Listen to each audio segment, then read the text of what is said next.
Fala pessoal, bem-vindos a mais uma análise. Hoje a gente vai falar sobre um negócio que é literalmente a salvação do patrimônio. Como construir uma verdadeira fortaleza econômica. A ideia aqui é entender como proteger o nosso capital e, de quebra, gerar retornos reais nesses tempos de incerteza que a gente vive. Então vamos olhar para os dados, entender as engrenagens e montar juntos uma carteira totalmente blindada.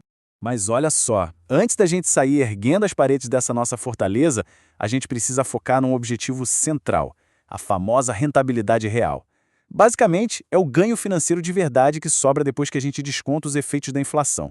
Porque é absolutamente crucial que os nossos retornos superem esse monstrinho silencioso que destrói a riqueza, né? Sem isso, o poder de compra simplesmente evapora no longo prazo. Não importa o quão maravilhoso o número bruto pareça lá no aplicativo da corretora. E para fazer isso, a nossa planta tem 4 pilares principais.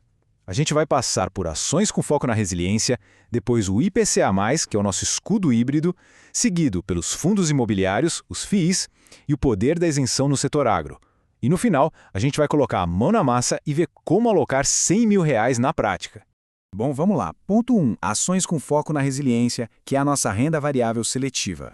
Esse nosso primeiro pilar funciona como uma linha de frente defensiva mesmo, baseada naquilo que o mercado chama de value investing. Porque pensa bem, em tempos de incerteza e juros nas alturas, o mercado simplesmente não perdoa empresas muito endividadas. Então a nossa seleção aqui precisa ser super criteriosa. A gente quer empresas com dívida controlada, ou seja, baixa alavancagem para aguentar o custo do crédito. E claro, com uma geração de caixa fortíssima para garantir o pagamento dos dividendos, mesmo quando o mar está agitado. E o que isso significa na vida real? Significa focar naqueles setores que a gente chama de perenes. Aqueles gigantes como energia, saneamento e os grandes bancos. Porque, vamos ser sinceros, não importa o tamanho da crise lá fora, as pessoas continuam acendendo a luz, a água continuou precisando chegar na torneira, certo? Isso cria uma demanda inelástica, super segura. E os bancões, bom, eles têm um histórico absurdo de lucrar com os altos spreads nessas épocas de juros altos. É literalmente a resiliência corporativa na sua forma mais pura. Agora, passando para o número 2, o Tesouro IPCA+, que a gente vai chamar aqui de o escudo híbrido. É aqui que a gente bate a fundação mais profunda da nossa carteira. Sabe por quê?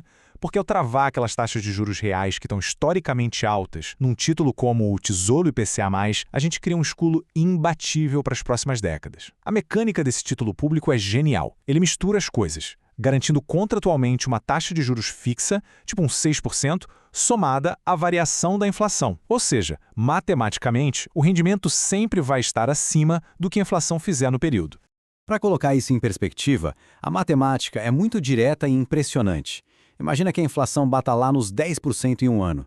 Se o título paga o IPCA mais essa taxa fixa de 6%, o ganho nominal total salta para gigantescos 16%. É um salto muito expressivo que protege e multiplica o patrimônio ao mesmo tempo. Mas quer saber onde a mágica acontece de verdade? Justamente quando a inflação cai. Se os ventos mudam e a taxa oficial cai para uns 3%, o ganho nominal fica em 9%, certo? Só que aquele ganho real, aqueles 6% acima da inflação, continuam ali, perfeitamente intactos e garantidos até o vencimento. O poder de compra fica totalmente ancorado. O dinheiro simplesmente continua crescendo acima da inflação, não importa a bagunça que esteja a macroeconomia. Vamos para o nosso terceiro pilar, os fundos imobiliários, os FIIs, os famosos imóveis sem burocracia. Esses caras vão atuar como os nossos geradores de renda constante. A grande sacada dos FIIs é que eles cortam pela raiz toda aquela dor de cabeça de comprar imóvel físico, lidar com cartório, inquilino, reforma, o pacote completo de problemas, né?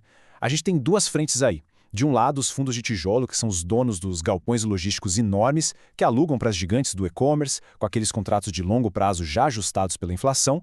Do outro, a gente tem os fundos de papel, que investem no financiamento do próprio setor imobiliário usando títulos de dívida, como os CRIs, que geralmente são atrelados ao CDI ou ao IPCA. E aí vem a cereja do bolo, que é a eficiência na distribuição dessa grana. Como esses fundos de papel rendem de acordo com o CDI ou IPCA, eles repassam essa alta rentabilidade direto para o bolso de quem investe, todo mês, na forma de dividendos. É o dinheiro trabalhando de forma super estruturada para pingar aquele salário passivo recorrente na conta, sem suor, sem burocracia. Quarto pilar, o agro. Ou melhor, o poder da isenção através do crédito do agronegócio. Olha, esse pilar é onde a gente financia a locomotiva da nossa economia, o agronegócio brasileiro, usando títulos de crédito como as LCAs ou os CRAs. E o grande pulo do gato aqui, a vantagem competitiva que muda o jogo, é a isenção total de imposto de renda para a pessoa física. Pensa bem, quando a gente tem juros compostos trabalhando no longo prazo, não precisar dividir uma fatia do bolo com o leão faz uma diferença absolutamente colossal no tanto de riqueza que a gente acumula no final. E isso explica perfeitamente aquela velha ilusão dos retornos brutos. Imagina uma LCA isenta que rende, digamos, 90% do CDI. Ela costuma dar de 10-0 em um CDB tradicional que promete 100%. Por quê? Porque no CDB, a tabela regressiva do imposto de renda vai dar aquela mordida no lucro, podendo tirar até 22,5% da sua rentabilidade. Na vida real, o que interessa não é a tela inicial piscando um númerozão, é o que sobra limpo na nossa conta. Agora, o ponto 5. Na prática, alocando os nossos R$100 mil. A gente chega então na hora da verdade dessa nossa análise. Pegando o cenário hipotético com R$100 mil, a gente vai pegar toda essa teoria e colocar na prática. O grande objetivo aqui é duplo, tá? A gente quer um equilíbrio perfeito entre blindar o patrimônio contra a inflação no longo prazo e garantir uma graninha extra, uma renda suplementar caindo todo mês para ajudar na vida agora. Então, como fica a divisão desse bolo? A gente dedica a maior fatia, 40%, para a segurança do Tesouro e IPCA+, já de olho no longo prazo, numa aposentadoria tranquila. Depois, 30% vão para os FIIs, que vão garantir aqueles dividendos mensais religiosamente. Outros 20% vão para as LCAs, criando uma reserva gorda, isenta de impostos e com alguma liquidez. E os 10% finais, esses vão para aquelas ações perenes, garantindo uma dose de resiliência corporativa. É tipo um quebra-cabeça, onde cada peça tem uma função tática claríssima para defender a nossa fortaleza.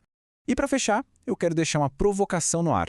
Por que será que quando os juros disparam, aquelas empresas de tecnologia focadas em crescimento apanham muito mais na bolsa do que as empresas de saneamento, que são as de valor?